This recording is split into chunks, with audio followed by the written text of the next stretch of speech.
ህወሓት ከባድ ተቃውሞ ገጠመው። ሰራዊቱ አደባባይ ወጣ። የክልሉ ፕሬዝዳንት ጽፈት ቤት በሰራዊት ተከበበ። የፕሬዝዳንት ታደሰ ወረደ ጠባቂዎች ከሰራዊቱ አባላት ጋር ግጭት ውስጥ ገቡ።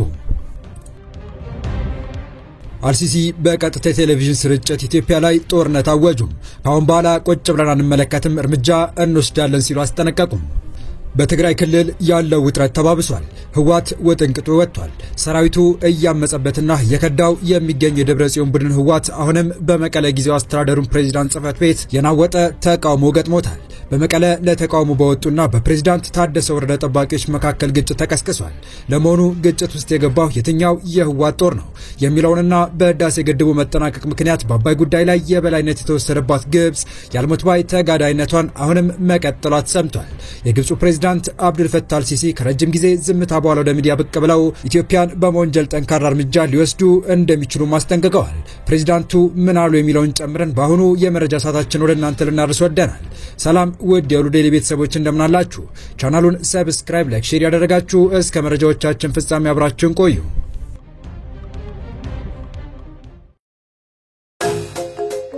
የጊዜ እርምጃ ፍጥነቱን ሳይቀንስ ወደፊት ሲገሰገስ እኛ በስራ ላይ ነን።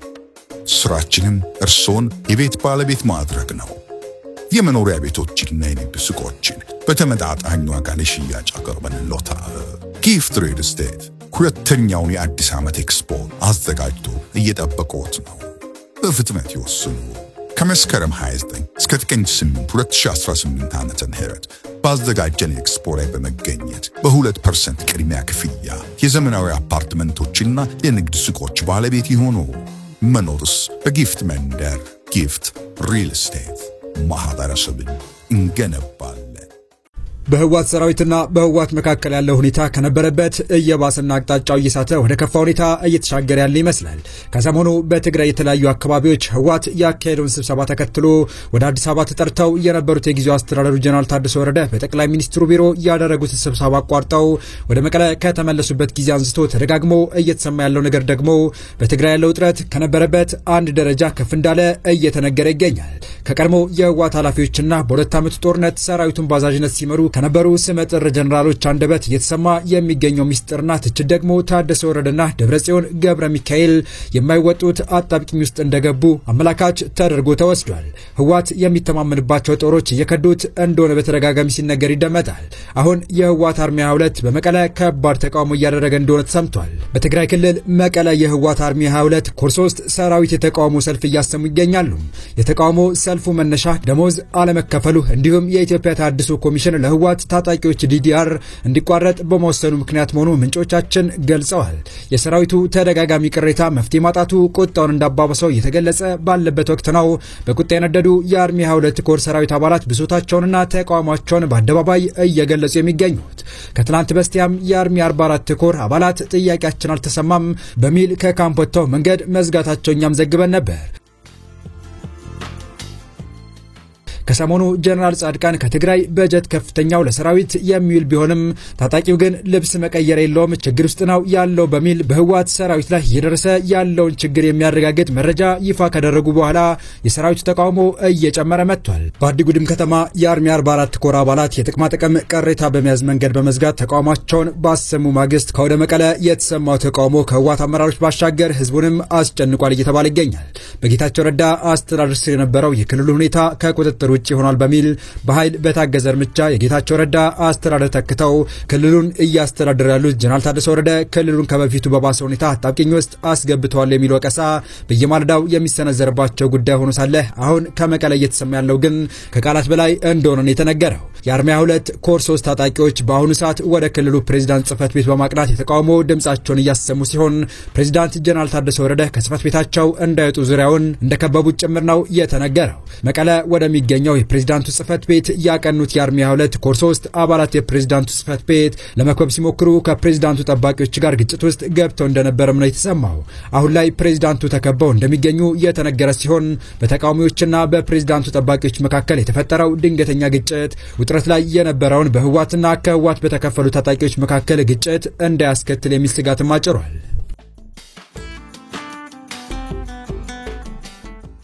በቀጣይ መረጃ ኢትዮጵያ በአባይ ወንዝ ላይ ገንብታ ካስመረቀችው ህዳሴ ግድብ አንጻር ግብጽ ብሔራዊ ጥቅሟንና የውሃ ደህንነቷን ለማስጠበቅ አስፈላጊ የሆኑትን ሁሉንም እርምጃዎችን እንደምትወስድ ፕሬዝዳንት አብዱል ፈታህ አልሲሲ ተናገሩ። ፕሬዝዳንቱ ኢትዮጵያ ታላቁ ህዳሴ ግድብ በማስተዳደር ላይ የተከተለች ባለው ኃላፊነት የጎደለው አካሄድ ላይ ሀገራቸው እጇን አጣጥፋ አትመለከትም ብለዋል። አልሲሲ በዋና ከተማቸው ካይሮ ለተካሄደው 8ኛው የውሃ ሳምንት ተሰብሳቢዎች በቪዲዮ ባስተላለፉት መልእክት ግብጽ ዲፕሎማሲና ዓለም አቀፍ ተቋማት በይበልጥ በተባበሩት መንግስታት ድርጅት ላይ መተማመኗ እንደ ድክመት መቆጠር የለበትም ብለዋል። ግብጽ ታላቁ ህዳሴ ግድብ ከአባይ ወንዝ የምታገኘው የውሃ መጠን ይቀንስብኛል ስትል አጥብቃ ስትቃወም የነበረ ቢሆንም ፕሬዝዳንቱ እሁድ ዕለት ባደረጉት ንግግር ላይ ግን ባለፉት ሳምንታት በሱዳን ውስጥ ለተከሰተው የጎርፍ መጥለቅለቅ የኢትዮጵያን ግድብ ተጠያቂ አድርገዋል። ኢትዮጵያ ግድቡ ተገቢ ባልሆነ ሁኔታ ያስተዳደረችው በመሆኑ ባልተመጣጠነ የውሃ ፍሰት ምክንያት ባለፉት ቀናት በሁለቱ የታችኛው ተፋሰስ ሀገራት ውስጥ ጉዳት ደርሷል ብለዋል።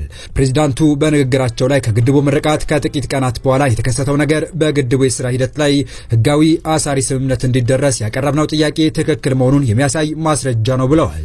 አልሲሲ ኢትዮጵያ የታችኛው ተፋሰስ ሀገራትን አስቀድማ ሳታሳውቅ ወይም ሳትተባበር ወጥነት የሌለው ውሃ ትለቃለች ሲሉም ወንጅለዋታል።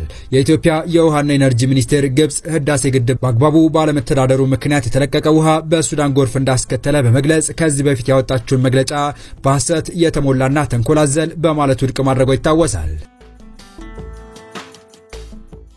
ታላቁ የኢትዮጵያ ህዳሴ ግድብ ባይኖር ኖሮ ባለፉት ወራት በኢትዮጵያ ደጋማ ቦታዎች የታየው ከፍተኛ ዝናብ ሱዳንና ግብጽ ውስጥ በሰው ህይወትና በመሰረተ ልማት ላይ ታሪካዊ ውድመት ሊያደርስ ይችል እንደነበረ በመግለጽ በወቅቱ ምላሽ ሰጥቷል።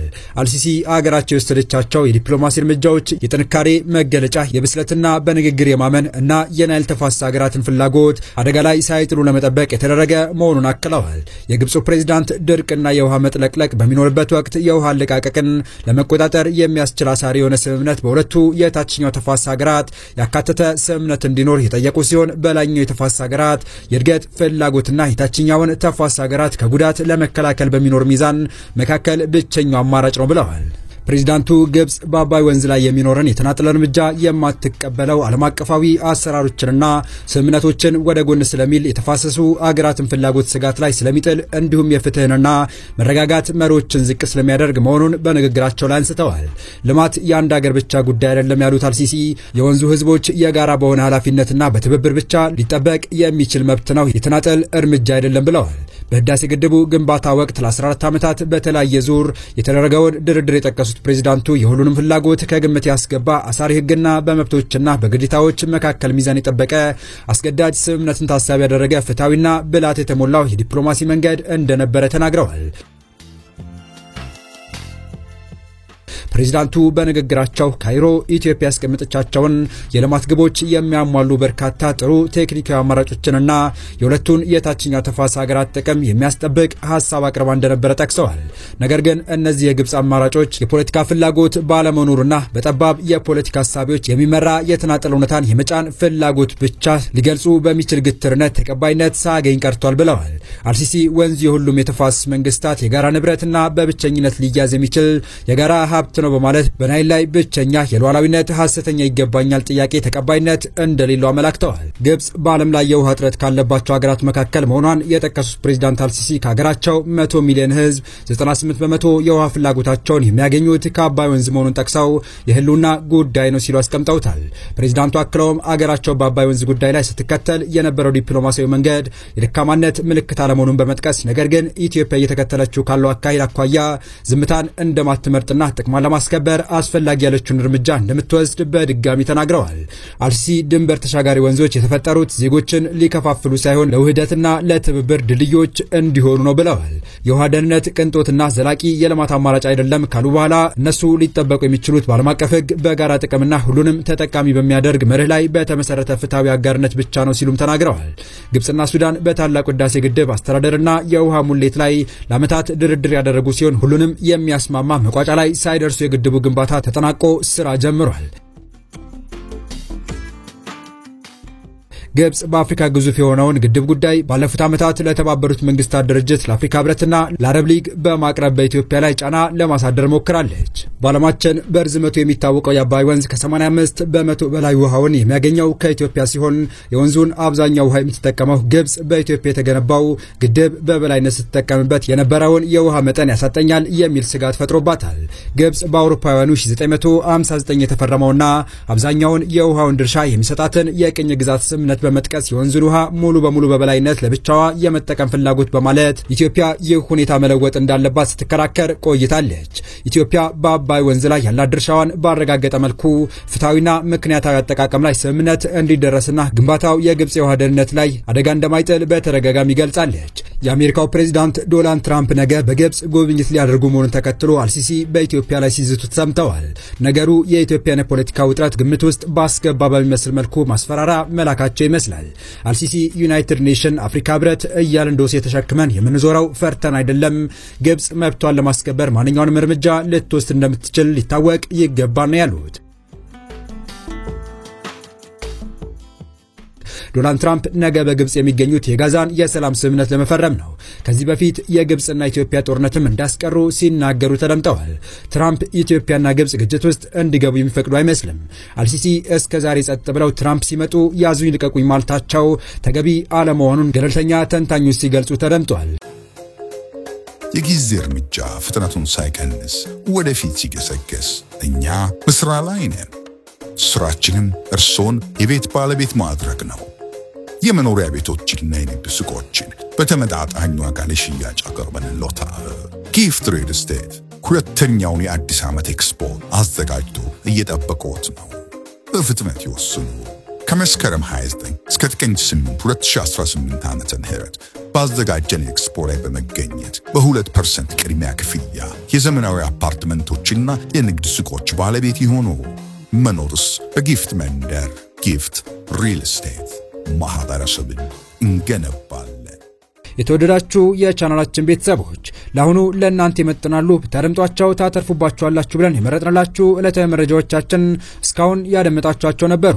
በተመሳሳይ ሀገራዊና ቀጠናዊ ጉዳዮች እንዲሁም ዓለም አቀፋዊ የጂኦፖለቲካ ወታደራዊና አነጋጋሪ ክስተቶችን ለበለት ተከታትለን በትኩስ ይዘን እንደምንቀርብ እያሳወቅን የቻናሉ ቤተሰብ ካልሆናችሁ ሰብስክራይብ፣ ቪዲዮን ላይክ እና ሼር በማድረግ ተደራሽነታችን ታሰፉ ዘንድ አክብሮታዊ ግብዣችን ነው። አበቃን። መልካም ጊዜን ተመኘን።